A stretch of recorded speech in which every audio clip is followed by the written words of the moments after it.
8:00 ng gabi, abala si Magdalena sa paghuhuli ng hayop mula sa mga alaga nilang nagkalat sa bakuran. Kapag nakahuli ay agad niyang dinadala ang mga ito sa loob ng bodega na yari sa matitibay na kahoy. Nasa likod ng bahay ang bodegang ipinatayo nila. Ginawa niya itong imbakan ng kung ano-anong lumang gamit. Nakatali ang mga paa ng hayop para hindi ito makatakas. Matapos niyang ilapag sa lupa ang isang barakong baboy na nakatali ang mga paa at nguso, napatingin siya sa isang haligi ng bodega. Nasa gitna ng kubo ang haliging ito mula sa katawan ng malaking puno.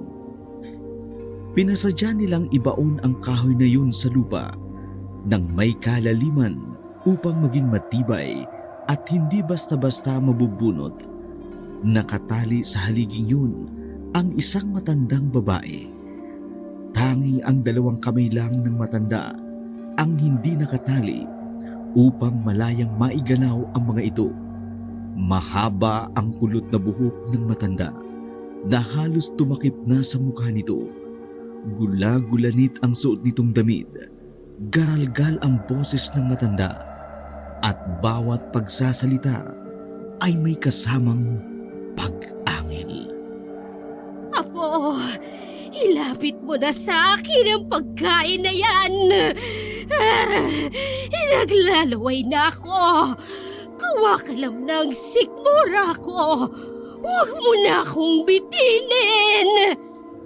Lola, magtiis ka pa ng konting oras. Masyado pang maaga. Baka maubos ang lahat ng alaga nating hayop.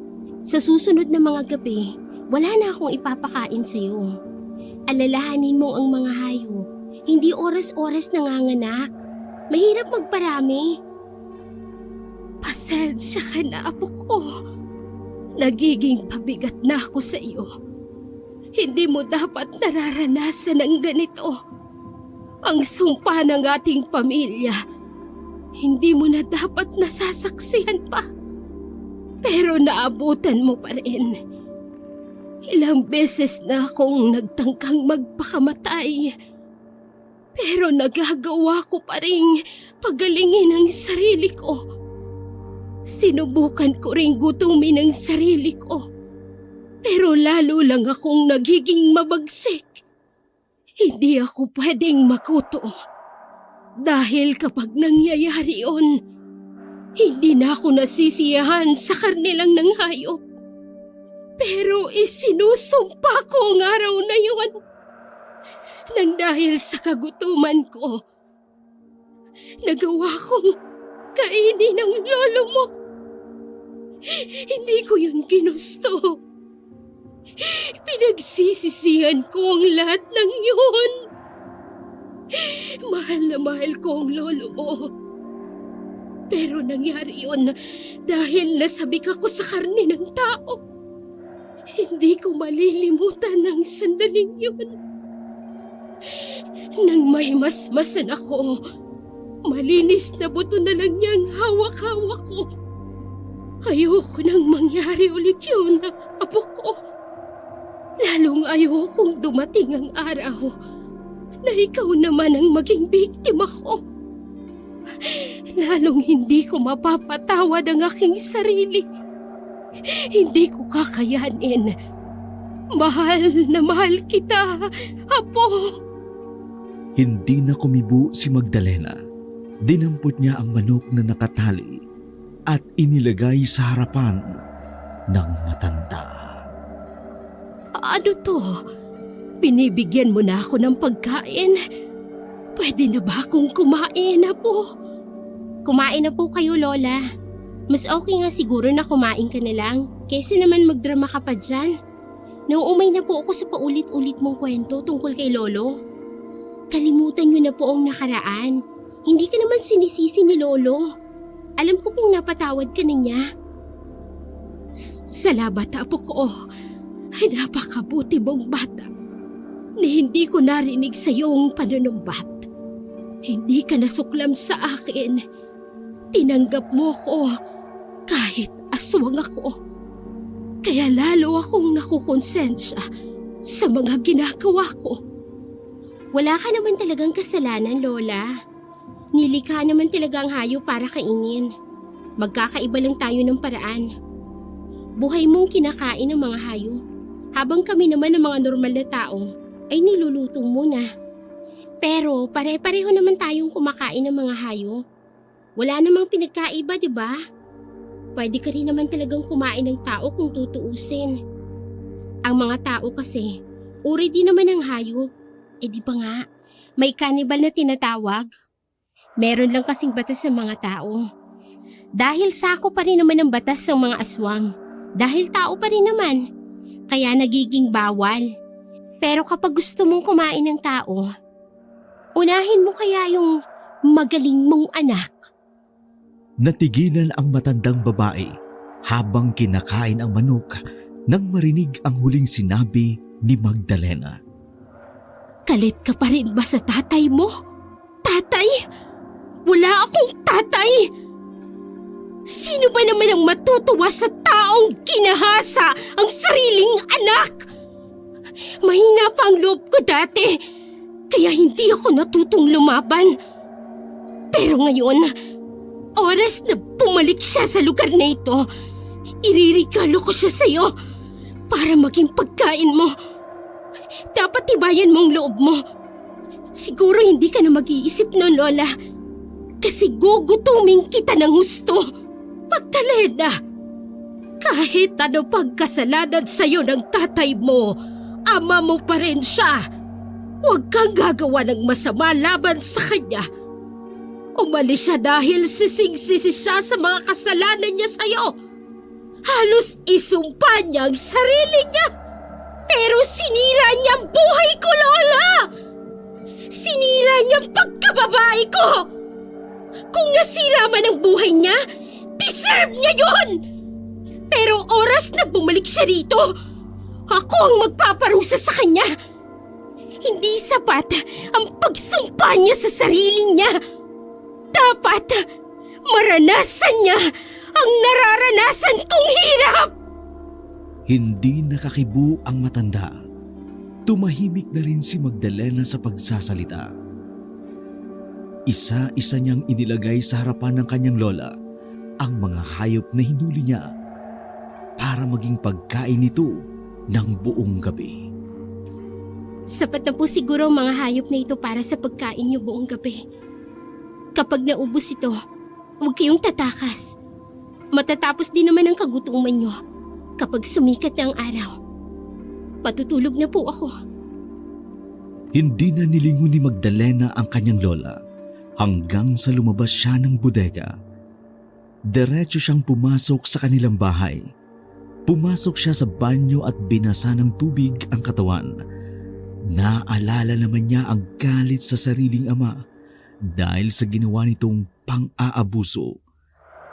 Kinuha niya ang bimpo at ibinalot doon ang sabon.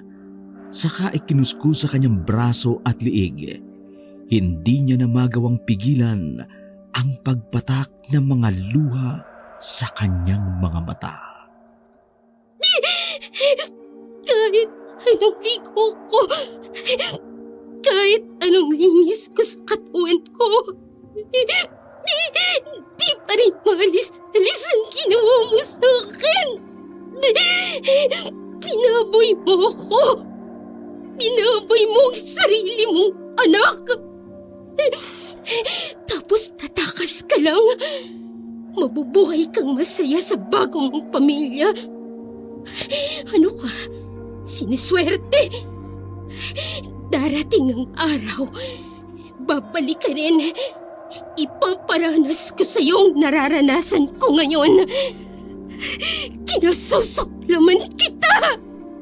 Sa dami ng lalaki. Ikaw pa talaga. Walang iyo ka. Tinigilan na lang ni Magdalena ang pananakit sa sarili nang makitang namumula na ang kanyang mga balat. Tinapos niya ang paliligo at saka natulog. Kinabukasan, nagising siya dahil naririnig niya ang mga nagwawalis sa bakuran Dali-dali siyang lumabas ng kwarto at sumilip sa bintana. Nakita niya ang kanyang lola na masiglang winawalis ang mga tuyong dahon. Napakunot ang kanyang noo at nag-isip. Pagkatapos ay bumaba siya ng bahay para kausapin ang matanda. Tumakas ka kagabi? Natigilan ang matanda at pautal-utal na sumagot. Ay, kukuan. Kasi ano? Ay, umaga na. Kinalagan ko na ang sarili ko kanina. Medyo kasi tumataghali na ako. Naisip kong baka napasarap ang tulog mo. Ayaw na kitang istorbohin, apo. Hindi na sumagot si Magdalena. Sa halip ay pinuntahan niya ang mga alagang hayop. Binilang niya isa-isa ang mga ito.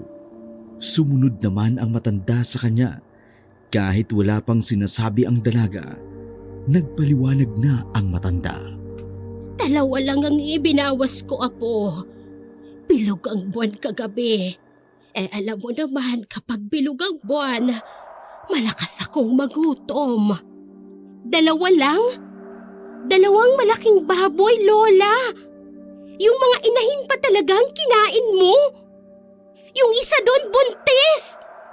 Paano kung 10 anak nun, di 12 lahat ng nakain mong pasobra?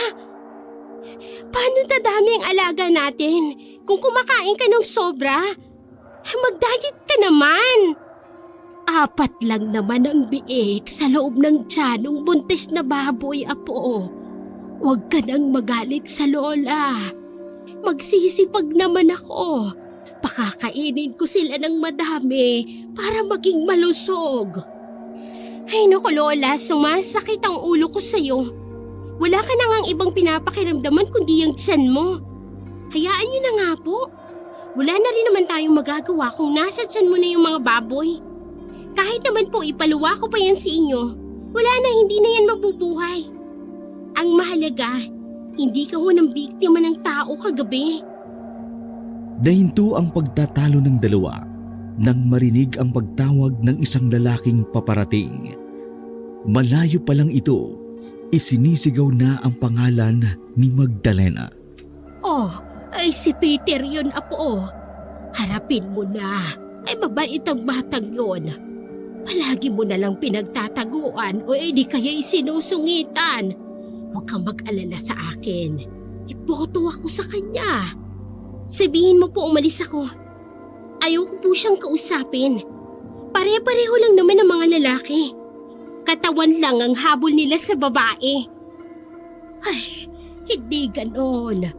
Magkakaiba sila. Ang lolo mo nga ay sobrang maginoo. At saka, Hindi na natapos ng matanda ang sinasabi dahil wala na sa tabi niya si Magdalena. Siya na lang ang humarap sa binatang si Peter. Nang makalapit ito, ay nako, apo! May toyo na naman si Magda ngayon. Ay balik ka na lang sa susunod na araw. Pasensya ka na ha.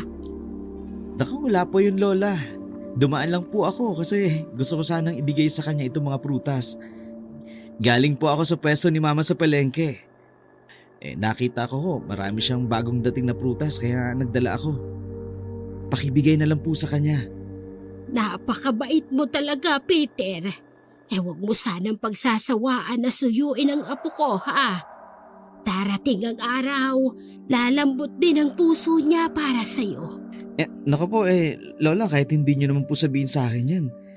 Magtsatsaga ho talaga ako hanggang sa makuha ko yung matamis na oo ni Magdalena. Natural lang naman po na maging masungit at mailap siya. Ang ganda-ganda niya pa naman. Kung mabait po siya at paniwalain, ba kung sino-sino ang lalaking dumaan sa buhay niya. Kaya, napakaswerte ko po talaga. Dinaan na lang ng dalawa sa biruan at tawanan ang usapan. Inaya ng matanda si Peter sa terasa upang doon ay makapag-usap sila. Maalagain ang binata, kaya tuwang-tuwa ang matanda sa kanya. Ipinagbalat siya nito ng orange habang nagkukwentuhan. Naupo naman ang matanda sa kanyang tumba-tumba Habang kinakain ang matamis na prutas, nanahimik ang dalawa nang may humintong magarang kotse sa tapat ng bahay. Lola, may bisita ka po bang darating? Parang kilala ko ang kotse na yun eh. Hindi ko sila iniimbitahan dito. Ano kayang sadya ni Julio? Yun, sabi ko na nga ba, kilala ko ang kotse na yan. Sabi ko na, kotse ng matapobreng mayaman dito sa atin. Ay, ano kaya kailangan niya? Titig na titig ang dalawa sa magarang kotse hanggang sa lumabas na ng sasakyan ang may-ari nitong si Don Julio.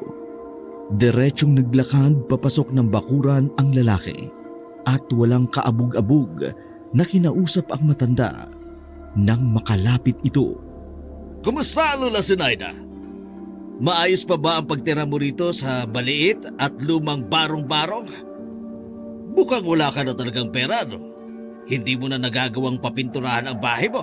Tignan mo, kinakain ng mga lumot ang dingding. Hindi mo ba alam na nakakapresko ang mga lumot? Pinapalamig nito ang temperatura sa loob ng bahay. Saka pinatitibay nito ang simento. Tingnan mo, ang tagal na ng bahay ko na ito. Pero hindi pa rin nagigiba kahit pa may malakas na bagyo. Ano nga palang sadya mo, Don Julio? Para namang hindi mo alam ang ipinunta ko rito. Minsan lang akong dumalaw kapag may nakalimot na. Kukumustahin ko lang naman ang napag-usapan natin tungkol sa utang ng pamilya mo. Kailan ka ba magbabayad uli? Nasa iyo na ang kalahati ng lupain ko. Ang mga ani naman mula sa mga pananim sa natira kong lupa. Sa natitira kong lupa ay may porsyento ka rin. Hindi ba ang usapan natin ay ganoon lamang? Ano't naparito ka at naniningil? Oo nga pala. Hindi ako nakadaan dito ng isang araw. Kaya hindi ko nasabi sa'yo. Na-compute ko na ang lahat ng dapat mong pagbayaran. Napaisip lang ako kung makapagbabayad ka pa ba ng pagkakautang. Matanda ka na. Tingnan mo ang itsura mo. Payat na at uugod-ugod. Kung hindi dahil sa inuupuan mong tumba-tumba, baka tuluyan ka nang natumba sa lupa. Mukhang isang bulate na lang ang kailangang pumirma kay kamatayan para sunduin ka niya. Paano kung bukas ay makipagkasundo na kay kamatayan ang bulating yun? Aba, maiiwan ang utang mo. Sino ang magbabayad sa akin? Wala naman ang anak mong magaling na si Dante. Kaya naisip ko, para matapos na ang problema nating dalawa, ibigay mo na sa akin ang natitira mo pang lupain. Tapos kalilimutan ko na ang pagkakautang mo. Ano? Ay hindi ako papayag sa ganon. Makapagbabayad ako, pero hindi mo pwedeng kunin ang natitira kong ari-arian. Para yun sa nag-iisa kong apo. Dahil sa kasakiman ng ugali ng mayamang lalaki, ay hindi na napigilan pa ni Peter ang sumabat sa usapan ng dalawa. Napakasama naman ninyo. Nagbabayad naman sila ng napagkasunduan ninyo ah. Eh bakit kailangan nyo maggipit ng ganyan? Oh, nandito pala ang anak na nagtitinda ng mga prutas. Mukhang hindi ka naturuan ng magandang asal ang nanay mo. Di ba niya nasabi na masama ang sumabat sa usapan ng iba? Bueno, kung hindi mo naiintindihan ang sinabi ko kanina, uulitin ko. Ang pagpapasya ko ay para din naman sa kanila. Para makapagbayad sila ng pagkakautang. Bilang pakonsuelo, hindi ko na isasama pa ang lupang kinatitirikan ng bahay na ito. Para naman may maiwan pa rin sa kanila. O di ba? Mabuting tao na ako noon. O saan ka pa, Peter? Nagpapakita na ako ng awa. Anong klaseng pagpapakita yon? Sakim ka na rin. Halos lahat ng mga lupa ng taga rito kinamkam nyo na. Hindi ka pa rin nagiging masaya? Maiintindihan mo rin ang ginagawa kong ito. Bata ka pa. Ilang taon ka pa lang ba ngayon? Wala ka pang alam sa pagdinegosyo. O maasa ka pa rin kasi sa pera na magulang mo. Balang araw, magiging subdivision ang buong lugar na ito. Ang mga bukid at taniman ay magiging magarang mga bahay na yan. Ibenta nyo na rin ang mga lupa nyo. Kasi kailangan ko ito. Eh kung ganun din lang naman, bakit hindi pa ngayon para mapakinabangan agad ang pera? Kagaya ni Tandang Sinaida, mamamatay na lang siya pero hindi pa nakararanas sa magarang buhay. Hey! Habang nag-uusap sila, sumagad naman ang galit ni Magdalena. Nasa kwarto siya pero dinig na dinig niya ang usapan ng mga ito. Lumabas siya para sumabat sa kanilang usapan. Hindi ba? Ang utang ng lola ko ay matagal ng bayad? Dahil ibinigay niya na ang kalahati ng lupain namin. Ang natitirang utang na sinasabi mo ay hindi utang ng lola ko. Utang yun ng lalaking nagngangalang Dante. Bakit hindi siyang hagilapin mo para singilin?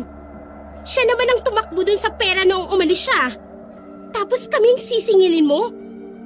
Wala na siyang mamanahin dito dahil matagal na siyang itinakwil. Kaya wala ka nang aasahan pa sa amin. Hindi kami ang magbabayad ng perang itinakbo niya. Hindi na sumagot si Don Julio sa sinabi ni Magdalena. Sa halip ay sinuyod niya ng tingin ang dalaga mula paa hanggang ulo nito. Nagtanggal pa siya ng salamin sa mga mata upang makita ng maayos ang kagandahan ng dalaga. Palaging agaw pansin ang kagandahan ni Magdalena dahil kutis porsilana ito. Mahaba ang unat at itim nitong buhok, matangos ang ilong, at may pagkasingkit naman ang mga mata na minana pa niya sa kanyang lolo. Kinilabutan si Magdalena dahil sa paghagod ng tingin sa kanya ng lalaki. Naikuyom niya ng patago ang kanyang kamao. Ito ba ang naiwang anak ni Dante? Akalain mo nga naman, lumaking magandang bata ito, hana? Hindi nagmana sa ama. Mukhang nagmana sa lolo niya. Sige, ganito na lang. Tutal ayaw niyong ipambayad ang natitira niyong lupa. Itong batang ito ang magbabayad sa akin. Mas okay siguro yun, di ba? Sabay na umalma sina Lola Sinaida at Peter sa sinabi ng lalaki. Ayaw niyo pa rin. Pagtatrabahuhin ko lang naman sa mansyon ko ang batang ito hanggang sa makabayad ng utang. Tutal, ama naman niya ang umutang ng malaking halaga. E di ang anak niya magbayad dahil tumakas naman ang ama niya. Hindi ko siya ama. Hindi niya ako anak. Wala akong pakialam sa kanya, lalo na sa utang niya. Naningkit ang mga mata ni Don Julio. Tumahimik siya. Nagtimpi ng galit ang lalaki. Nang hindi siya makapagpigil, marahas niyang hinablot sa braso si Magdalena at kinaladkad ito. Kayo ang mamili ngayon. Kung gusto niyong mabawi ang batang ito, dalhin niyo sa akin ang titulo ng lupa. Kung ayaw niyo naman, siya ang magbabayad ng utang sa akin ng ama niya. Bitiwan mo ko! Hindi ako sasama sa'yo. Wala akong utang na dapat bayaran. Kaagad namang humabol si Peter para iligtas si Magdalena. Pero nang makalapit, ay malakas na suntok ang natanggap niya mula sa mayamang mata pobre. Susugod pa sana si Peter pero hinawakan na siya ng dalawang lalaking tauhan ni Don Julio. Binitiwan lamang siya nang makasakay na ng kotse ang lalaki at si Magdalena. Magda! Ibaba niyo si Magda! Huwag niyo siyang dadalhin! Walang hiya ka talaga! Ibaba mo siya! Magda! Pupunta kita sa mansyon! Susunduin kita doon! Hintayin mo ako! Binuksan ni Don Julio ang bintana ng kotse para kausapin si Peter. Pagpunta mo sa bahay, tiyakin mo lang na dala mo ang titulo ng lupa. Tsaka bakit ka ba nagkakaganyan? Magtatrabaho lang naman si Magdalena sa bahay ko. Mas okay siya doon kaysa naman sa bukid o di kayo mag-alaga ng hayop. Mas gaganda pa siya sa mansyon. Makaasta kayo para bang ibebenta na ang organ ni Magdalena sa mga sindikato. Pweh! Panay ang pagwawala ni Magdalena. Nagpupumili siyang lumabas ng sasakyan dahil sa inis ni Don Julio. Sinigawan siya nito dahilan ng kanyang pananahimik. Tumigil ka nga! Ano bang ikinatatakot mo sa mansyon? Mga tao rin naman ang mga nandun. Hindi naman kami kumakain ng tao. Kapag hindi ka tumigil, patutulugin kita nang hindi nagdaan sa antok! Kung hindi mo ako pauuwiin mamayang gabi, hindi na kayo aabutan ng buhay bukas! Dapat ba akong matakot sa pagbabanta mo? Ano bang dapat kong katakutan sa iyo at sa pamilya mo? Wala nga kayong kahit na ano. Sa akin kayo dapat matakot. Dahil lahat ay meron ako. Kaya kapag sinabi kong tumahimik ka! Tumahimik ka! Hindi na nakakibo si Magdalena. Hindi na siya nakipagtalo pa sa lalaki. Hindi rin naman niya pwedeng ipagkalat na aswang ang lola niya. At kapag hindi siya pinakawalan nito bago sumapit ang dilim, alam niyang susugod ang kanyang lola para iligtas siya. Pagdating sa mansyon, isinama siya ni Don Julio sa opisina nito para doon pag-usapan ang pagtatrabaho niya. Ipinakita pa sa kanya ng lalaki ang listahan ng kanilang pagkakautang na kailangan niyang bayaran. Naruroon pa rin ang halaga ng buhanan niyang sahod. At kung ilang taon ang gugugulin niya sa pagtatrabaho sa mansyon hanggang matapos niyang bayaran ang utang. Bakit mo ba ipinipilit sa akin na bayaran ang utang ng lalaking yon? Hindi ko naman siya kaano-ano. Ang laki ng galit mo sa ama mo. Ano bang nagawa niya sa'yo? Hiniwalayan niya ba ang nanay mo? Iniwan ka at bumulag siya ng sariling pamilya? Yun lang? Wala ka nang paki sa kung anong dahilan ng galit ko sa kanya. Basta hindi ko babayaran ang utang niya. Gusto ko ang matapang na babaeng kagaya mo. Pababaitin kita ng konti. Kapag nakuha ko na ang natitira ninyong lupa, isasama ko pa ang pinagkakatirikan ng bahay nyo. Saan na kayo pupulutin ng lola mo? Paano na kayo mabubuhay? Pero kapag magtatrabaho ka rito, mababayaran mo ang utang, may lupa ka pa. Babayaran ko ang ibang trabahong ipinagagawa ko sa'yo na hindi sakop ng trabaho mo dito sa mansyon. Mukha ka namang matalino. Palagay ko malaki ang maitutulong mo sa negosyo ko. Kaya magkakaroon ka ng extra income. Hindi ka pa rin papayag? Mamili ka. Ayaw ko nang pinatatagal ang usapin. Mabait pa ako sa lagay na ito dahil binibigyan kita ng pagpipilian. Pasalamat ka at maganda ka. Napalunok ng laway si Magdalena nang marinig ang huling sinabi ng lalaki. Iba ang dating sa kanya ng mga salitang iyon. Ilang minuto ring nag-isip si Magdalena. Inisip niyang hindi pwedeng mawala ang lupa nila dahil hindi na sila makakapag-alaga ng mga hayop. Yun lang ang pagkain ng kanyang lola para maibsan ang gutom nito sa pagiging aswang. Kapag wala nang makakain na hayop ang lola niya, tiyak mambibiktima na ito ng mga tao.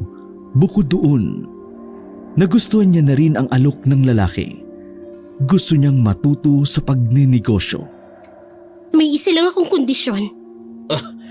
Ikaw pa talaga itong nagbigay ng kondisyon. Iba ka talaga. Sige, sabihin mo. Doon ako sa bahay matutulog kapag gabi. Ayoko magstay in dito. Walang kasamang lola ko sa bahay. Matanda na yun. Baka naman may habag ka pang natitira. Sige. Yun lang naman pala Pero kapag namatay ang lola mo at hindi ka pa nakakatapos magbayad ng utang, dito ka natitira sa mansyon hanggang makabayad ka. Yan din ang kondisyon ko. Pagkatapos sabihin iyon ng lalaki, tumayo na sa pagkakaupo si Magdalena. Sige, uuwi na ako. Bukas na lang ako babalik.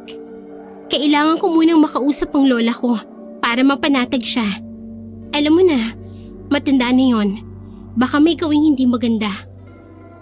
Hindi niya na hinintay ang sagot ng lalaki. Lumabas na siya ng silid at tuloy-tuloy na lumabas sa mansyon. Napakalaki ng mansyon, pati ang bakuran nito. Kung kaya't sa paglabas pa lang ay nangawit na siya sa paglalakad. Habang palabas ng bakuran ay panay ang tingin ni Magdalena sa paligid. Inalam niya kung gaano katindi ang seguridad ng tinitirhan ng mayamang pamilya. Hindi naman pala mahirap pasukin ang lugar na ito, lalo kapag aswang ka. May aso sila, pero laman tiyan din naman yan ng lola ko. Ay nako, wala naman palang nakakatakot dito. Pag nagkataon, kami pa ang dapat nilang katakutan. Kaya dapat magpakabait sila sa amin. Pagkalabas niya sa malaki at magarang gate, naruroon na si Peter, kadarating lang nito sakay ng kanyang tricycle at kasama pa si Lola Sinaida. Magda! Sinaktan ka ba ng mata pobreng yun? Kumusta ka? Sobrang nag-alala ako sa'yo eh. Ayos lang ako. Bakit pa ba kayo nagpunta dito? Hindi ko mahihintay ang gabi, apo ko. Alam kong masama ang ugali ng lalaking yon. Kaya nag-alala ko. Nakipagkasundo ka ba sa kanya? Dinala ko ng titulo ng lupa. Mas mahalaga ka sa akin kaysa sa lupain natin. Lola, hindi ko ibibigay sa kanya ang lupa natin. Pumayag ka sa kagustuhan niyang manilbihan sa kanila. Aalipinin ka ng mga yon. Hindi po ako papayag. May kasunduan na kami. Kaya ayos na po ang usapan namin. Huwag niyo na pong alalahanin yun. Talagang magtatrabaho ka dito sa mansyon? Mag-isip kang mabuti, Magda. Ang daming umaalis sa mansyon dahil sa masamang ugali niya. Pero ikaw, hindi ka basta-basta makakaalis dahil malaki ang pagkakautang ninyo. Hindi ka napakakawalan pa ni Don Julio. Bahala na, Peter. Basta, hindi pwedeng mawala ang natitirang lupa namin. Yun na lang ang naiwan sa amin. Sana kami pupulutin kapag nawala yun. Eh di magpakasal na tayo. Sa bahay na kayo tumira. Pwede ba, Peter? Lalo mong pinapainit ang ulo ko. Umuwi na nga tayo. Kinagabihan, tahimik na kumain ang maglola. Nasa magkabilang dulo sila ng mahabang lamesa. Sinadya nilang maglayo dahil magkaiba ang kinakain nila. Dahil sa pagiging aswang ng matanda, nasanay na si Magdalena sa mga buhay na hayop na kinakain ng kanyang lola. Hindi marahas ang lola niya kapag hindi bilog ang buwan. Kaya nagsasabay sila sa hapunan. Napatingin si Magdalena sa matandang babae nang bigla itong huminto sa pagkain sa hawak nitong manok.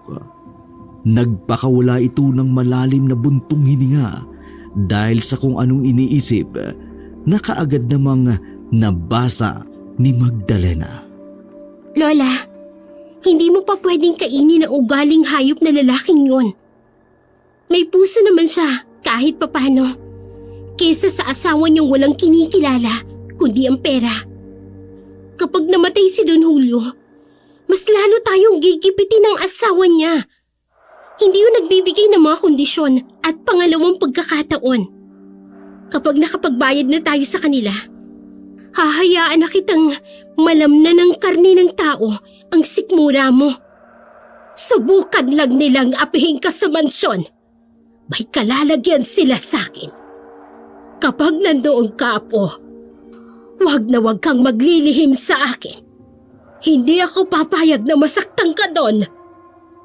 Kaya ko po ang sarili ko, Lola. Huwag ka pong mag-alala. Kinabukasan, nang magsimula na si Magdalena sa pagtatrabaho sa mansyon, naging maayos naman ang unang araw niya doon. Dahil palaging wala doon ang kanilang amo, madalas mag-out of town ang mga ito dahil sa negosyo. Mahilig ding mamasyal sa ibang bansa ang asawa ni Don Julio, kaya mas nagiging amo pa ang mayordoma. Ang mga anak naman ng mag-asawa ay palaging tumatambay sa bahay ng kanilang mga kaibigan. Paminsan-minsan ay nagsasama ang mga ito ng mga kaibigan sa mansyon. Pero mas madalas pa rin ang gumala. Nasa ibang bansa si Doña Claridad ng ilang linggo Mula nang umalis ito ay napansin ni Magdalena ang pagbabago sa kilos ni Don Julio. Hindi na ito gaanong umaalis sa bahay at panay na lang ang tawag sa telepono. Sa mga transaksyong ginagawa nito sa negosyo, isang tanghali, sinabihan si Magdalena ng kasama niyang kasambahay na pinapupunta raw siya ni Don Julio sa opisina nito. Malakas ang kabog ng dibdib ni Magdalena nang magtungo ito sa opisina. Kumatok siya ng ilang beses bago pumasok. May kausap pa sa telepono ang lalaki nang maabutan niya ito. Pero sinenyasan niya ito na maupo sa upuan sa harap ng kanyang lamesa. Naghintay siya roon hanggang sa matapos sa pakikipag-usap ang lalaki. Natatandaan mo ba ang sinabi ko sa iyong extra income? Bungad na tanong ng lalaki sa kanya. Tinanguan niya lamang ito. Nakalib ang sekretarya ko. Di niya nagagawa ang iniutos ko sa kanya. Kaya ikaw ang paggagawin ko na mga yon. Ano po yun? Madali ka naman pumick up, di ba? Dalhin mo ang envelope na ito sa nakalagay na address.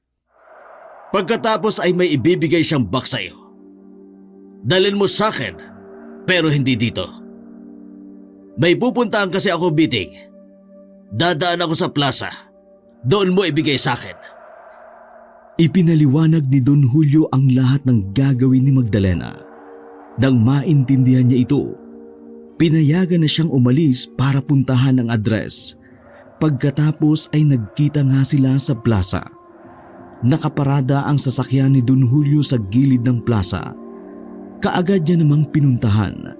Pinapasok siya sa loob at sinabing ihahatid siya sa mansyon at dadaan din naman doon ang lalaki upang kunin ang nakalimutang bagay. Nagsimula nang magtaka si Magdalena dahil yun ang unang beses na umalis ang kanyang amo na walang kasamang driver.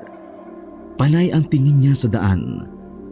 Kinakabahan siya sa pagkaseryoso ng lalaki. Maya-maya pa'y napansin niyang nag-iba ng ruta ang sasakyan nila. Don Julio, saan na ho tayo pupunta? Ibang daan na po ito. Nagbago na ang isip ko. Mamaya na tayo umuwi. Sumama ka muna sa akin sa pupunta ko. Saan po? Sa meeting. Medyo alanganin na kasi ako sa oras.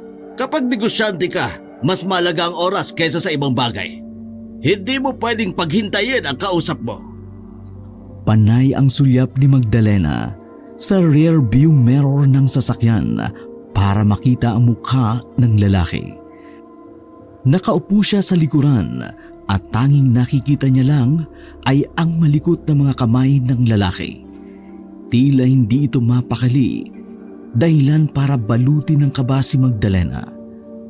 Nang makita niya ang mukha ng lalaki sa salamin, doon niya na lamang inahagod na pala siya nito ng tingin. Pakiramdam niya, hinuhubaran siya ng tingin ng kanyang amo. Umiwas siya ng tingin para maibsan ang kaba. Pero lalong lumala nang makita niyang hindi na kalsada ang tinatahak na daan ng kanilang sasakyan. Pumasok na sila sa magubat na lugar. Kinausap niya ang lalaki at hindi siya nagpakita ng takot at kaba. Don Julio, dito ba talagang meeting place nyo? Mukhang naliligaw na tayo. Ibalik nyo na lang po ang sasakyan. O kaya naman, ibaba nyo na po ako. Kayo na lang po ang tumuloy sa meeting. Uuwi na lang po ako. Kaya ko pang lakarin ng daan pabalik. Hindi na kumibo pa ang lalaki na mas lalong ikinabahala ni Magda. Kinapa niya na ang maliit na kutsilyong itinatago niya sa kanyang bulsa. Palagi niya itong dala-dala kahit saan man siya magpunta. Hinawakan niya iyon ng maigpit. Inihanda ang sarili sa pagtatanggol nito mula sa kung anumang masamang balak ng kanyang amo. Matapos ang ilan pang sandali, inihinto na ni Don Julio ang sasakyan. May titingnan lang ako rito. Samahan mo muna ako. May ipakikita ko sa'yo. Kailan lang kasi ay nabili ko ang lupa na ito.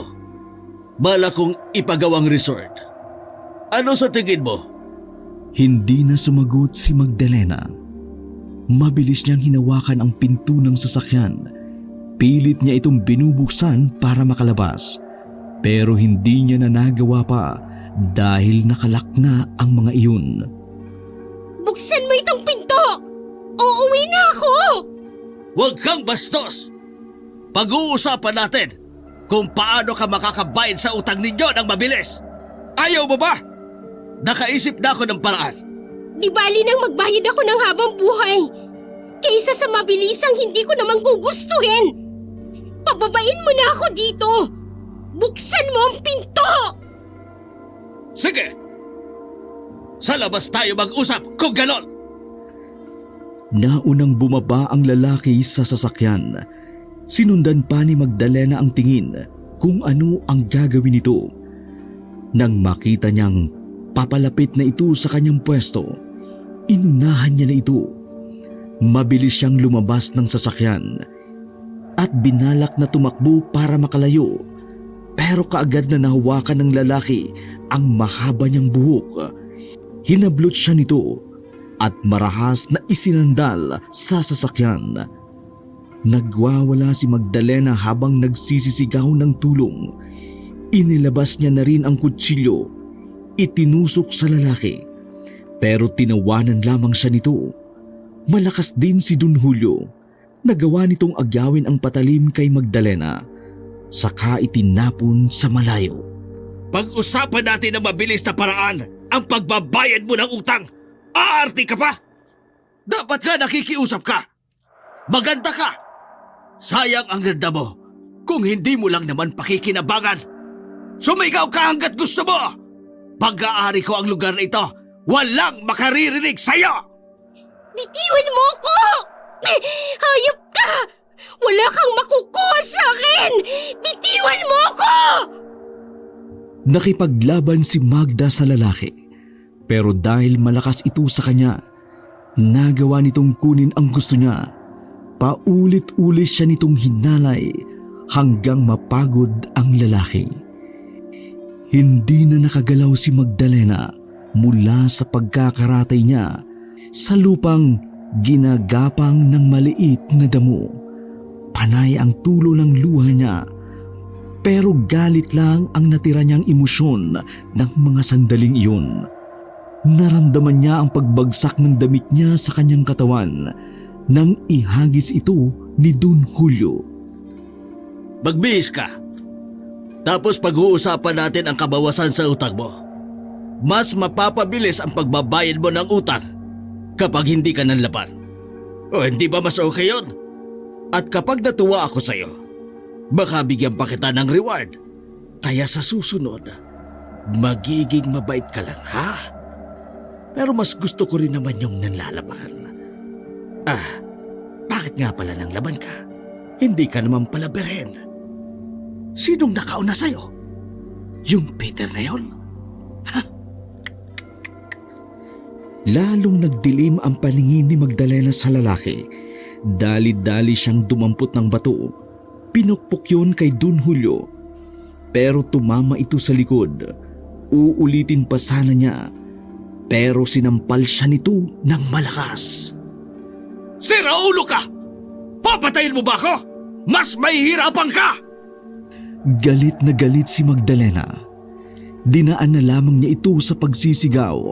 Paulit-ulit niyang pinagbababato ang lalaki. Pero dahil naiinis na ito sa kanya, iniwan siya nito sa gubat na mag-isa. Gulong-gulo ang isip ni Magdalena. Buong gabi siyang naroon sa gubat na yon. Hindi siya umuwi. Nawalan siya ng pag-asang mabuhay. Naisipan niyang gumanti. Pero umalingaw-ngaw sa isip niya ang huling pagbabanta ni Don Julio.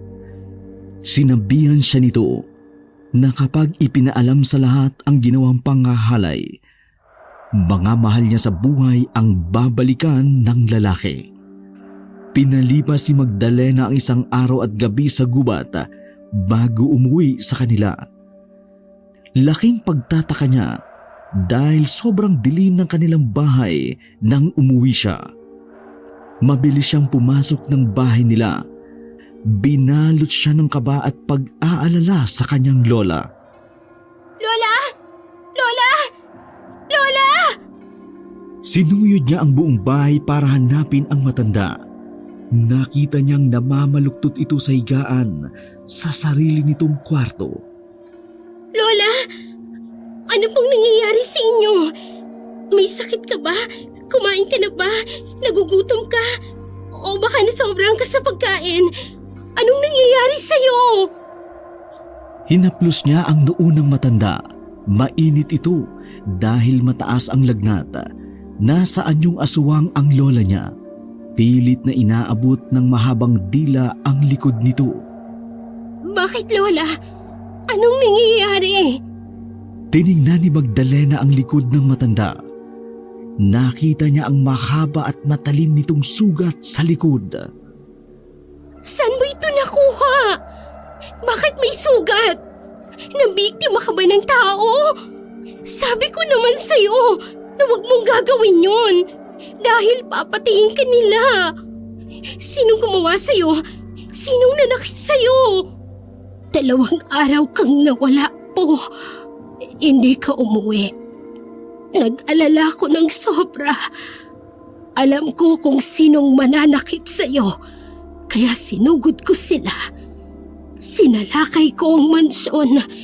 Hinanap kita doon. Pero wala ka. Bakit mo ginawa, Lola? Nakilala ka ba nila? Nung nasugatan ka, naganyong tao ka ba sa harap nila? Nalaman ba nila ang sikreto mo?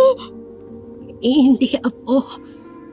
Pinilit kong tumakas bago ako bumalik sa pagiging tao. Hindi nila pwedeng malaman. Ikaw ang iniisip ko. Mabuti't ligtas ka. Mabuti't hindi ka nila sinaktan. Tumulo na ang luha ni Magda nang sabihin iyon ng matanda. Hindi niya magawang sabihin sa kanyang lola ang nangyari sa kanya dahil alam niyang maghihiganti uli ito. Mas inisip niyang magpagaling muna ng sugat ang kanyang lola. Ilang araw nang hindi bumalik si Magdalena sa mansyon kung kaya't nagpadala na si Don Julio ng tao para sunduin siya. Pasensya na. Sabihin mo na lang sa amo mo na hindi ako makakapasok ngayon. Inaalagaan ko ang lola ko. May sakit siya. Kapag gumaling na siya, saka ako babalik. Umalis din kaagad ang lalaki matapos kausapin ni Magdalena. Pagkaalis nito, saka naman dumating si Peter. Kagaya ng dati, may dala naman itong mga prutas. Hindi niya na hinintay na makapagsalita pa ang binata. Itinaboy niya kaagad ito. Peter, tumigil ka na. Ito na ang huli mong pagpunta dito sa bahay. Huwag ka na babalik. Naiirita ako sa pagmumukha mo. Naaalibad ba rin ako sa tuwing pumupunta ka dito? Ilang beses ko namang sinabi sa'yo na wala kang aasahan sa akin. Kaya tumigil ka na.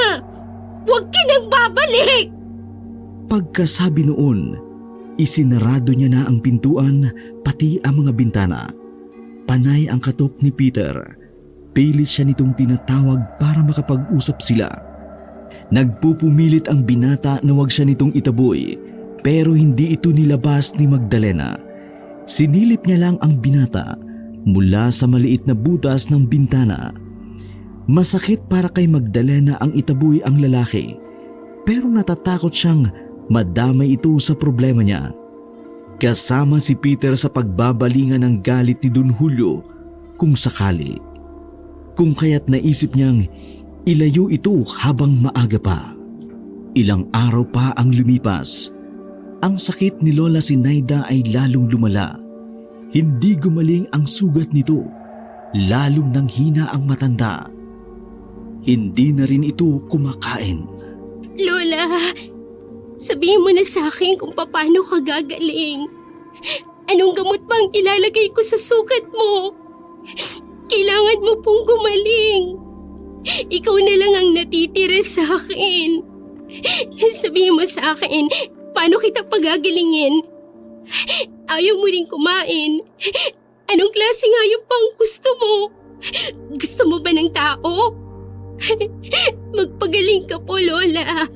Kapag magaling ka na, papayag na akong kumain ka ng tao. Sige, unahin mo si Don Julio.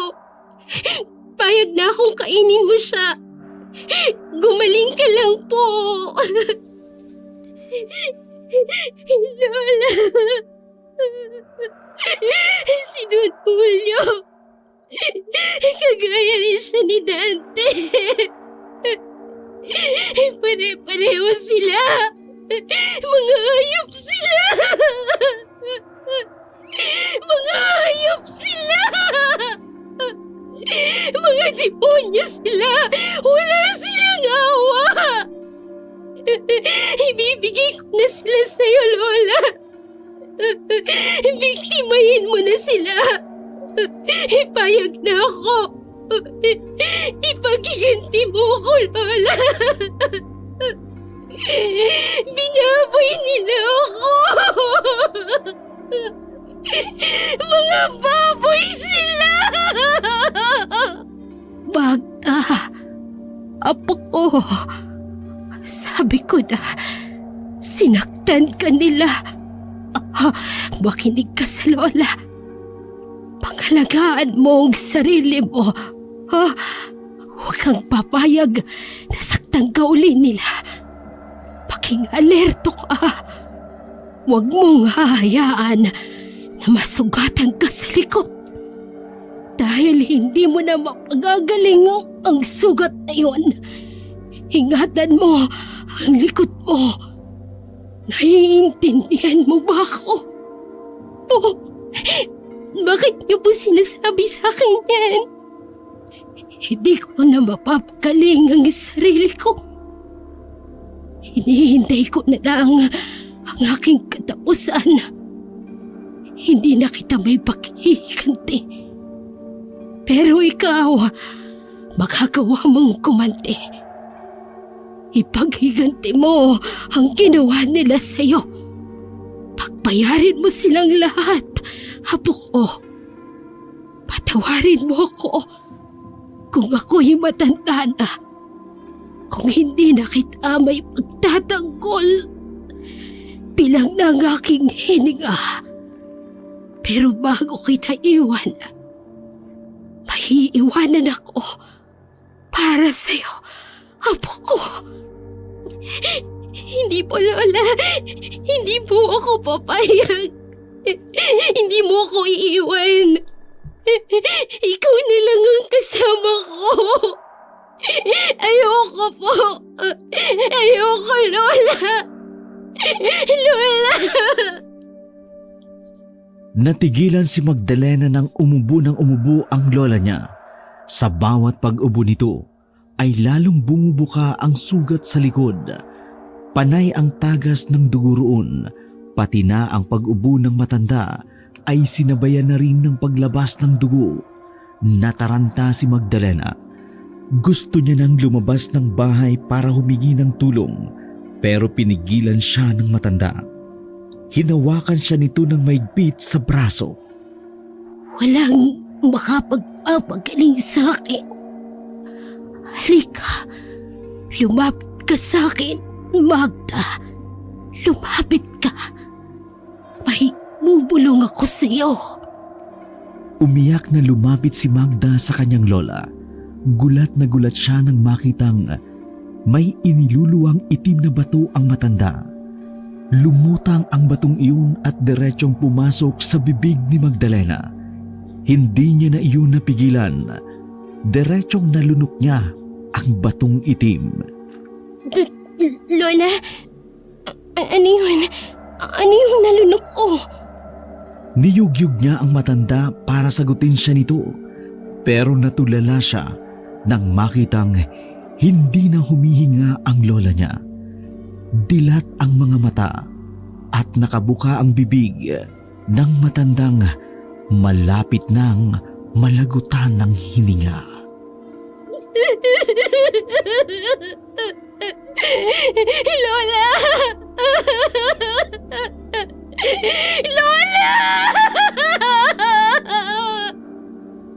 Umalahaw si Magdalena habang niyayakap ang walang buhay ng katawan ng matanda. Dahil sa pagsigaw niya, nagpumilit namang pumasok sa bahay si Peter na hindi pa rin umaalis. Natulala ang binata nang makita niya ang sitwasyon. Hindi na siya nagdalawang isip na tulungan ang dalawa dahil halos wala na sa sarili si Magdalena. Si Peter ang nag-asikaso ng lahat hanggang sa mailibing ang matanda. Ilang araw na ang lumipas matapos mailibing si Lola Sinaida.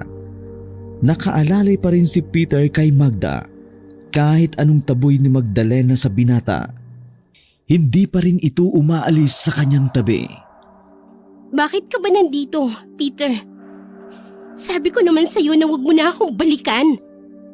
Hindi kita kailangan. Umalis ka na. Hindi na akong dating Magda na kilala mo noon. Ibang-iba na ako. Hindi tayo magkauri. Kahit ano bang sabihin mo, hindi kita iiwanan. Magtamahal kita. Maghanap ka ng ibang mamahalin na mas karapat dapat sa'yo. Hindi ako yon. Dahil ba yan sa pagiging aswang nyo? Alam ko na ang lahat, Magda. Ano? Sinabi na sa akin ni Lola Sinaida ang lihim ninyo. Nandun ako nung sinalakay niya ang mansyon. Pinigilan ko siya, pero ayaw niyang tumigil. Pero nung sugatan na siya, gumawa ako ng paraan para maitakas siya. Nagganap ako ng mga gamot para sa kanya. Habang wala ka, inalagaan ko siya. Sinabi niya sa akin ang lahat. Pero hindi pa rin yung sapat para itaboy mo ko. Magdamahal kita. Nangako ako kay Lola na hindi kita pababayaan.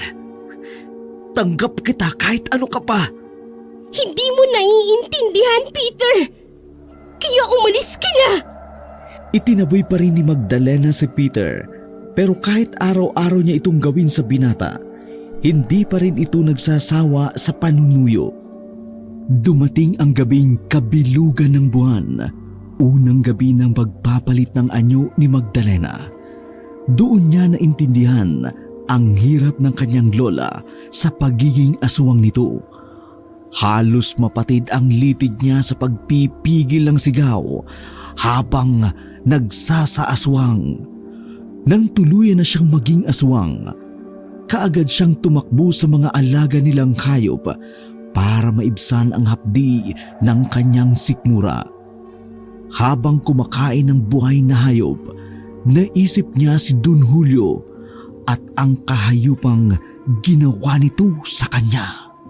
Kumanda ka, Don Julio. Oras na ng aking paniningil. Sa akin ka naman matatakot ngayon. Ipararanas ko sa'yo ang matinding bangungot na kahit gising ka, mararanasan mong matakot. Ikaw naman ang makatitikim ng galit ko! Nagbalik na sa mansyon si Magdalena.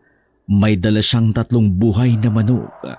Kaagad niyang pinuntahan si Don Julio sa opisina nito. Don Julio, pasensya na po kayo kung ngayon lang ako nakabalik. Tinapos ko po muna ang aking pagluluksa. May dala akong manok para po pakonsuelo sa araw na hindi ko pagpasok sa trabaho. Akala ko nga hindi ka nababalik eh. Mabutit na isipan mong bumalik dito. Nakapag-isip-isip ka na ba ng mabuti sa mga iniaalok ko sa'yo? Kung paano mapapadali ang pagbabayad mo ng utang? Opo, naisip ko pong tama po kayo. Gusto ko rin makabayad ng mabilis. Ganyan. Dapat nga yung ganyang mindset. Dapat iniisip mo ang future mo. Huwag yung puro ka na lang drama. Hindi naman yan makakatulong sa pag-asenso mo. Isipin mo na lang kung paano ka makakaahon ngayong wala na ang lola mo. Mag-isa ka na lang sa buhay. Wala ka ng ibang magiging sandalan kundi ako. Bakit ka nga pala nagdala ng manok? Marami akong manok sa farm. Hindi bali, hayaan mo na. Ipadadala ko na lang yan sa farm mamaya. Kukulangin po kasi ang mga alaga niyong hayop kung sakasakali. Kukulangin? Kalokohan! Sumilay ang nakatatakot ng ngiti ni Magdalena dahil sa kanyang naiisip. Alam niyang hindi maiintindihan ni Don Julio ang kanyang binabalak, pero hindi pa man naisa sa katuparan, nag-uumapaw na ang tuwa sa kanya. Nabaling ang atensyon nila sa pintuan nang bigla itong magbukas. Pumasok sa opisina ang asawa ni Don Julio na si Doña Claridad. Julio, nabalitaan mo na ba ang nangyari sa farm? Bakit? Anong nangyari? Nilusob daw ng mababangis na hayop, sabi ng mga tauhan natin. Maraming namatay sa mga alaga natin. Wala nang mga bitukang mga hayop na natagpuan nila. Ano ba namang kamalasan yan? Karamihan sa biktima ay mga 45 days na manok.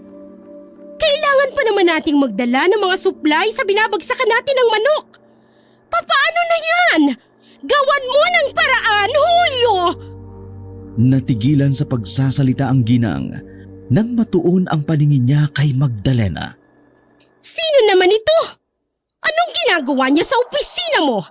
Saka bakit niya dinala dito sa loob ang maruming manok na yan? Siya si Magda, apo ni Sinaida. Ilang araw na siyang nagtatrabaho dito. Di mo lang nakikita kasi panay kang wala. Huwag mo nang problemahin ang farm. Pupuntahan ko mamaya. Nagtatrabaho rito ang babaeng ito? Ano naman ang trabaho niya? Nakakandong sa'yo? Paalisin mo siya. Hindi siya pwede dito sa bahay. Kung magtatrabaho siya, bagay siya doon sa farm. Kasama ng mga hayop doon. Hindi ka pwedeng tanggap ng kung sino-sino na wala akong alam. Pinag-usapan na natin yan dati pa, Julio. Oo na, bunga mo. Halika na. Magda, dalhin natin sa farm ang dala mong manok. Nakipagtitigan ng malalim si Magda sa asawa ni Don Julio bago niya iniwan ang opisina. Nanlaki ang mga mata ng babae dahil sa pagkainis sa kanya. Bago niya itutuluyang iwan, nginitian niya pa ito ng nakakaloko dahilan para lalong manggalaiti ang babae. Pagdating nila sa farm, nakatingin lang si Magda sa tumpok na patay na mga hayop. Napailing siya sa nakita. Halos kasing taas niya ang tumpok na yun. Napabuntong hininga lamang siya pagkatapos ay nakapagsalita ng mahina. Hindi ko alam na ganyang karami ang nakain ko kagabi. Masyado pala akong nagutom. Hindi naman ganun kasarap ang mga alaga nila. Pero naparami pa rin ako ng kain. Sa susunod, titikman ko naman ang mga baka nila. Napalingon siya kay Don Julio nang lumakas ang boses nito dahil sinasabon sa galit ang mga tauhan niya. Sinisisi nito ang mga tauhan dahil sa kapabayaan sa trabaho. Pinagmasdan niya lang ang lalaki hanggang matapos sa paninermon. Maya-maya, bumalik na uli ito sa sasakyan. Pagkalapit nito, iniabot niya ang dala niyang manok. Ano yan? Bakit sa akin mo ibinibigay? Iabot mo doon sa mga tauhan ko! Regalo ko. Pasimulan mo ng bagong alaga. Pares naman ito. Kaya dadami sila. Lalong nainis ang lalaki. Nagsindi ito ng sigarilyo. Sumandal na rin muna sa sasakyan habang sunod-sunod na nagbubuga ng usok. Alam mo nung nakaraan, sinalakay ang mansyon ng mababangis na hayop. Hindi ko alam kung ng hayop yun. Doon ko lang nakita yun. Palagay ko'y hindi yun basta hayop lang. Iniisip kong baka aswang yun. Baka aswang din ang sumalakay sa mga hayop sa farm. Dapat yung mahuli. Baka maubos ang mga alaga namin. Naniniwala ka sa aswang? Kwentong barbero lang yun ah. Bata ka pa kasi noong naglipa na sila. Iwan mo na yung manok mo. Bumalik na tayo sa mansyon. Mag-iisip ako ng patibong para mahuli ang aswang na yan. Babalik na agad sa mansyon? Ayaw mo bang magpalamig ng ulo? Kahit sandali lang. Tiningnan pa ni Magdalena nang mapang-akit na tingin ang lalaki na kaagad naman itong nakuha ang gustong iparating. Sumilay ang malapad na ngiti ni Don Julio. Ilang araw kang nawala. Pero ibang-iba ka ngayon na. Pinahahaga mo ako. Marunong ka magtanggal ng init ng ulo ko ngayon. Gusto ko yan. Sige, dumaan muna tayo sa malamig na lugar. Sumama si Magdalena kay Don Julio bilang parte ng kanyang plano. Hindi niya alam na ganun kadali mahulog ang lalaki sa patibong niya. Habang nasa biyahe, naging madaldal si Don Julio, hindi kagaya nung una siyang dinala sa gubat. Panay ang tanong nito kung saang hotel ba niya gustong pumasok. Hotel? Nakakatawa. Nung una hindi mo ko tinanong. Ayos lang sa akin. Kahit sa damuhan lang ulit. Ano ka ba naman? Dati kasi, alam kong aalma ka pa. Pero iba ngayon, di ba? Kapag ganyan ka ng ganyan mapapabilis na makabayad ka ng utang. Kapag nagipit ka, pwede ka namang umutang uli. Sabihin mo lang sa akin, hindi kita pagdadamutan. Sige, pag-iisipan ko. Pagkarating nila sa hotel, parang nakainom ng kakaibang bitamina si Don Julio. Naging agresibo agad ito. Teka, sandali lang. Maliligo na muna ako. Habang naghihintay ka dyan, uminom ka muna ng kape. Ipagtitimpla kita. Ayoko kasi na makatulog ka. Kaya dapat sa'yo, kape. Kahit ano pang ipainom mo sa akin. Ayos lang. Sige, bilisan mo maligo ha. Talaga ba? Kahit ano? Masarap naman ako magtimpla ng kape. Kahit papano. Matapos niyang ibigay ang kape sa lalaki, pumasok na siya sa banyo. Ipinilid niya ng bahagya ang pinto upang makita ang ginagawa ni Don Julio. Lumapad ang ngiti ni Magdalena nang makitang ininom ni Don Julio ang kape. Ano kaya ang magiging reaksyon niya kapag makikita niya ang sarili niya na kinakain ng mga alaga nilang hayop? Itatakwil kaya siya ng pamilya niya kapag nalaman nila na aswang siya? Kung maaga lang sanang sinabi sa akin ni Lola na kaya pala naming manghawa sa pamamagitan lang ng laway. Matagal ka na sanang naging aswang, Don Julio. Umabot pa ng ganito katagal. Pero ayos lang. Matutuwa pa rin ako kapag nakikita ko na ang paghihirap mo. Hindi ka pa naman marunong magpigil ng sarili. Kaawa-awa ka. Ilang gabi na ang dumaan matapos hawaan ni Magdalena ang pagiging aswang ni Don Julio. Matyaga niyang hinintay ang kabilugan ng buwan. Sa gabing iyon, buo na ang pagiging aswang ng lalaki. Nasa aswang siya ng gabing yun. Maliwanag ang buwan. Nakaantabay siya sa kaganapan sa loob ng mansyon. Nasa di kalayuan siya, pero tanaw pa rin niya ang mga tao sa mansyon. Malinaw ang paningin niya, ganun din ang kanyang pandinig kapag nasa anyong aswang siya. Hindi siya makapaghintay sa pagpapalit ng anyo ni Don Julio. Sabik na sabik siyang makita ang reaksyon nito. Maya-maya, narinig niya ang pagkakagulo ng mga tao sa loob ng mansyon. Narinig rin niya ang malakas na pag-atungal. Nagsisisigaw ang mga tao. Nagtakbuhan sila habang isinisigaw na may aswang na nakapasok sa loob. Kitang-kita niya kung paano pinagkaguluhan ng mga kalalakihan si Don Julio. Pinagbababato ito ng sariling mga tauhan. Hinagupit hanggang maitaboy palabas ng mansyon. Nakita ni Magdalena na dumiretso si Julio sa farm. Kaagad niya itong sinundan. Pagdating doon, pinanood niya lang ang lalaki habang nilalantakan ang mga alagang hayop. Hindi rin ito mapigil ang sarili sa kagutuman. Hindi na ito nag-iisip ng tama. Puro panginginain na lamang ang ginagawa nito.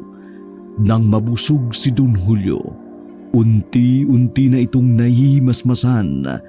Napalingon ang lalaki nang marinig ang pagsasalita ni Magdalena habang papalapit. Kumusta ang unang gabi ng pangangain mo? Masarap ba? Galit na sinugod siya ni Don Julio. Pero sa pagkakataong iyon, magkasing lakas na sila kung kaya't nagawa niyang ipagtanggol ang sarili. Anong ginawa mo sa akin? Bakit ako naging ganito? Bakit ako naging halimaw? Matagal ka ng halimaw, Don Julio. Ngayon lang lumantad. Sabi ko naman sa'yo, alagaan mo ang ibinigay kong manok dahil kakailanganin mo yun. Hindi ka pwedeng maubusan ng pagkain. Matuto kang magtipid. Magsipag ka sa pag-aalaga ng hayop. Baka hindi mo mapansin, hindi na pala hayop ang kinakain mo. Magdalena! Aswang ka! Hinawaan mo ko! Wala kang kasing sama! Pagbabayaran mo ito! Malalaman ng lahat ang sekreto mo na isa kang salot! Ikaw pala ang salot na sumalakay sa amin! Talaga ba? Sino kaya ang naabutan ng mga tao at matutuklasan ng pagiging aswang ngayon? Nang marinig ni Magdalena ang ingay ng mga taong papunta sa farm, mabilis siyang umalis at naiwan doon si Don Julio. Nagkubli siya sa puno. Mula roon, pinanood niya ang sumunod na mga mangyayari. Nasaan yung malaking aso si Don Julio at hindi mapakali. Hindi nito malaman ang gagawin. Naabutan siya ng sariling mga tauhan doon. Panay ang angil ni Don Julio. Nakita ni Magdalena ang takot sa mga mata ng lalaking yun nang makita nitong napaliligiran siya ng mga kalalakihan habang nakaambas sa kanya ang dala nilang patalim. Pinagtulungan siyang hulihin ng mga tauhan niya. Patuloy pa rin sa panlalaban si Don Julio. Sugat-sugat ang katawan nito nang makatakas sa mga tauhan. Sinundan na lang ni Magdalena ng tingin si Don Julio hanggang sa makalayo ito. Ngayon, pareho na tayo ng kalagayan, Don Julio. Walang mayaman at walang mahirap sa pagiging aswang. Pareho tayong makararanas ng hirap ng sampang ito. Ang pinagkaiba lang natin, masama pa rin ang ugali mo. Ilang araw na si Magdalena sa bahay niya. Hindi siya bumalik sa mansyon. Wala rin namang sumusundo sa kanya na mga tauhan ni Don Julio. Kaya naisip niyang mukhang tumigil na ang lalaki. Hindi na rin siya nakibalita pa rito, pati sa nangyari sa mansyon. Isang araw, habang abala si Magdalena sa pagpapakain ng mga alaga niyang hayop, biglang may humablot sa braso niya. Dali-dali siya nitong dinala sa loob ng bahay. Pagkapasok ay isinarado ang pinto. Don Julio, anong ginagawa mo dito? Maaabsuelto ka sa mga utang mo sa akin. Sabihin mo lang kung paano maalis ang sumpang ito sa akin. Hirap na ako, Magda. Ayoko ng ganito. Alisin mo ang pagiging aswang ko. Wala na yung pag-asang maalis. Dala mo na yan hanggang sa kamatayan mo. Tanggapin mo na lang. Dapat lang din naman na mangyari yan sa'yo. Bagay sa ugali at kahayupan mo. Malakas na sampal ang natamo ni Magdalena mula kay Don Julio. Pagkatapos ay sinuntok pa siya nito sa sikmura, dahilan para bumagsak siya sa sahig. Biglang nagbago ang kulay ng mata ni Magdalena dahil sa galit sa lalaki. Sabay silang nagpalit ng anyo. Mula sa pagiging tao, naging mabangis na aso. Naglaban ang dalawa at walang nagpapatalo. Nagkasira-sira ang mga gamit sa loob ng bahay. Pati na ang bintana ay nasira na rin.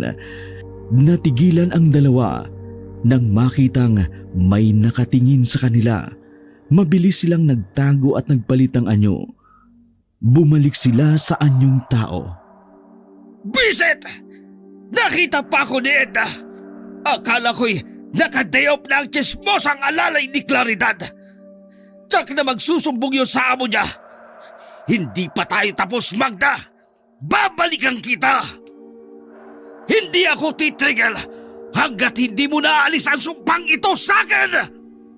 Pagkasabi niyon, umalis si Don Julio.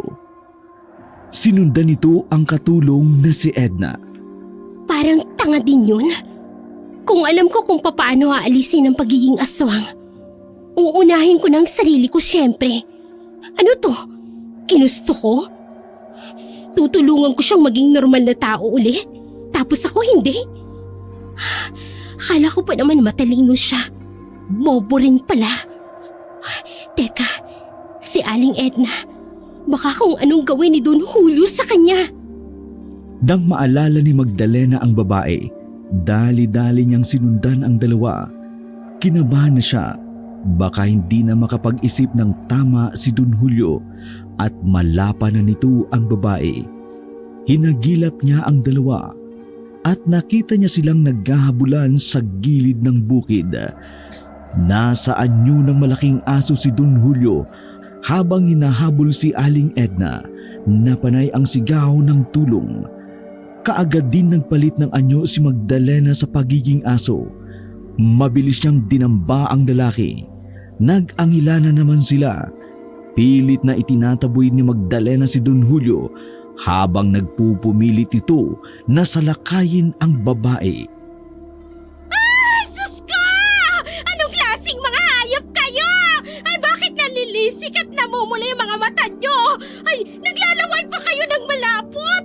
Ay, nauulol na yata kayo! Layuan nyo ako!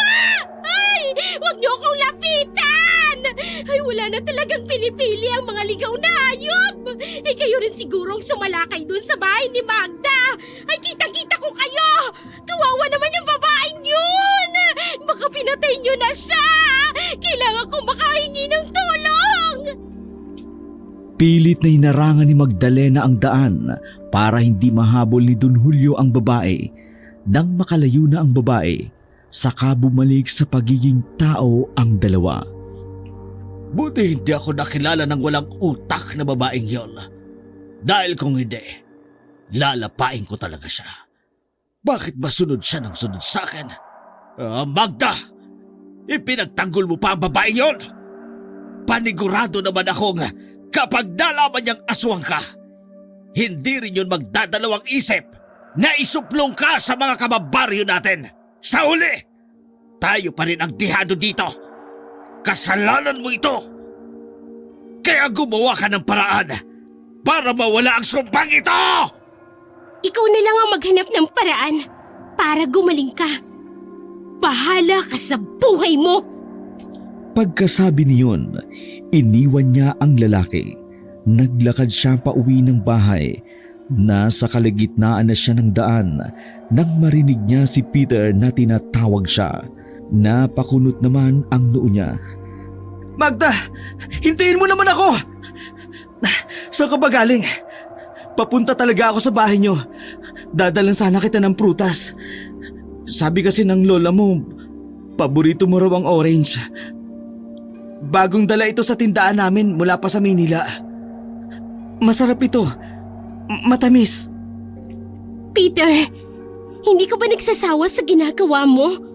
Ako kasi naiirita na talaga. Hindi ka ba natatakot sa akin? Alam mong aswang ako at hindi na ako gagaling. Buong buhay ko nang dala ito.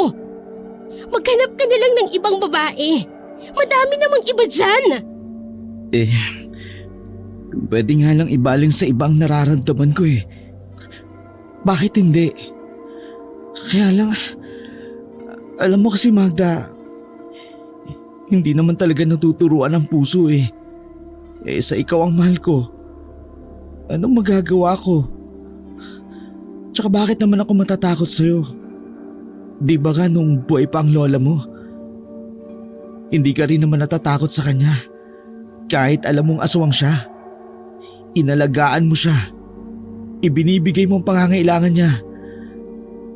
Tsaka kahit aswang si lola, hindi naman siya kumain ng tao, di ba? Tingnan mo nga. Buhay ka pa rin hanggang ngayon. Kaya bakit ako matatakot? Alam ko naman na hindi mo ko kakainin. Talaga ba? Paano kung kainin nga kita? Hindi ka pa rin matatakot? Paano ako matatakot kung kinakain mo na ako? Wala na akong alam dun. Kasi nasa tiyan mo na ako. Tsaka hindi ako naniniwala na magagawa mo yun. Bahala ka nga sa buhay mo. Magda, sige na. Huwag mo na akong itaboy. Tatanggapin ko naman lahat sa'yo eh. Kahit mag-anyong dragon ka pa, Magda. Ewan, bahala ka sa buhay mo. Ilang linggo pa ang lumipas, hindi pa rin nagsawa si Peter sa panunuyo kay Magdalena. Lalong dumalas ang pagpunta ng binata. At minsan, inabot pa ito ng gabi doon. May mga pagkakataong nasasaksihan ni Peter ang pagbabagong anyo ni Magdalena. Pati na ang panginginain nito ng mga buhay na hayop. Pati na ang pinakasukdulan sa pagiging aswang niya tuwing bilog ang buwan ay nasaksihan din ni Peter. Pero hindi siya nito iniwan. Awa naman ang naramdaman ni Peter sa kanya, bagay na ayaw ni Magda na ibigay sa kanya ng iba. Pero dahil sa kalagayan niya, lalo niyang naramdaman ang pagmamahal ni Peter sa kanya. Bakit ba ang kulit mo? Bakit ba ayaw mo akong tigilan? Hindi ako nararapat sa'yo, Peter. Piliin mo magkaroon ng normal na buhay. Please, wag ako. Awa lang ang nararamdaman mo sa akin. Wag mo akong kaawaan. Magda, mahal kita. Hindi kita kinakaawaan. Gusto talaga kita eh. Ikaw ang gusto ko makasama habang nabubuhay ako. Masama ba yun? Ngayon ganyan ang iniisip mo. Paano ang bukas? Anong bukas? Bukas, ikaw pa rin ang mamahalin ko. Pangako yun. Kung sakaling maging tayo, magkakaanak tayo, tapos ano, magiging aswang din sila? Hindi pwede. Huwag na nating dagdagan ng lahing hindi pwedeng dumami. Kalimutan mo na ako. Umalis ka na, Peter! Kahit anong sabihin ni Magdalena, hindi pa rin niya magawang itaboy si Peter. Kaya nakaisip siya ng paraan para tumigil na ito. Nagsinungaling siya rito. Hindi na tayo pwede. Kasi may iba nang nakakuha sa akin. May relasyon kami ni Don Julio. Kaya palagi siyang pabalik-balik dito. Tama ka. Mag-isa na lang ako sa buhay. Kaya ginamit ko ang isip ko. Mas pinili ko yung taong may pera. Dahil mapapangalagaan niya ako. Mapoprotektahan niya ako. Pero ikaw, hindi mo yun magagawa sa akin. Madadamay ka lang sa sumpa ko. Pasensya ka na, Peter. Ano? Pumatol ka sa mata pobreng yun? Magda, naririnig mo ba ang sinasabi mo? May pera siya, Peter. Matatapatan mo ba ang kayamanan at impluensya niya? Diba hindi? Hindi na nakasagot pa si Peter sa kanya. Kitang-kita niya ang panlulumo nito habang umaatras paalis ng bahay. Pagkalabas ni Peter, kaagad niyang isinarado ang pinto. Saka ibinuhos ang pag-iyak. Sorry, Peter. Sorry. Pero ayoko na talagang madamay ka pa sa lahat. Ayoko rin na ikaw ang umako sa kayupang ginawa sa akin ni Don Julio. Hindi mo pwedeng panagutan ang ginawa niya sa akin. Ako lang to. Ako lang ang mag-isa na dapat na magtaguyod dito. Hindi ka na dapat pa na madamay. Hawak ni Magda ang kanyang tiyan habang umiiyak. Pilit niyang itinatago ang ilang buwang pagdadalang tao na bunga ng pangahalay sa kanya ni Don Julio. Pero alam niyang paglipas ng buwan, hindi niya na magagawang itago pa ang lumalaking tiyan. Mas pinili niya ang mabuhay na mag-isa kesa ang makapanakit ng ibang tao. Habang lumalaki ang tiyan ni Magda, naging tampulan siya ng tsismis ng mga kababaryo. Hinayaan niya lamang iyon dahil alam niyang lilipas din ang mga araw. Ang tsismis ay matatabunan din. Hinintay niya lang na humupa ang mga tsismis tungkol sa kanya. Napalitan iyon ng kwento tungkol sa pambibiktima ng aswang sa kanilang lugar. Kumalat hanggang kabilang baryo ang pasaling-saling na kwento na may mga aswang daw na nambibiktima ng mga alagang hayop at tao.